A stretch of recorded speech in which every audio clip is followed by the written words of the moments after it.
국내에서 반려동물의 코로나19 감염 사례도 처음 나왔습니다. 확진자와 함께 살던 고양이인데요.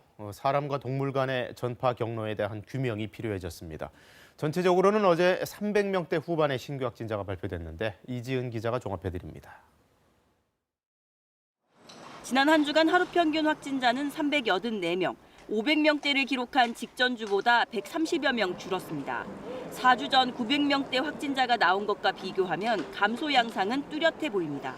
하지만 노인과 기저질환자 등이 이용하는 취약시설을 중심으로 산발적 감염은 계속되고 있습니다. 인천과 경기 김포, 경남 진주의 주간보호센터와 전북 순창의 요양병원에서 확진자가 이어지고 있고 광주 북구와 충남 서천의 교회 등 종교시설에서도 감염자가 더 나왔습니다.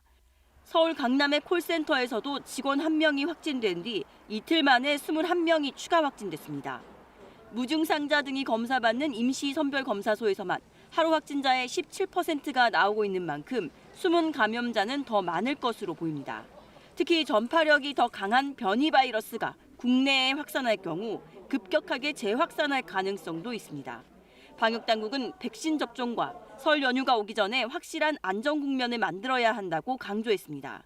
이런 가운데 반려동물이 코로나19에 확진된 사례가 국내에서 처음으로 확인됐습니다. 집단 감염이 발생했던 경남의 기도원 관련 확진자의 고양이인데 주인으로부터 감염된 것으로 추정됩니다.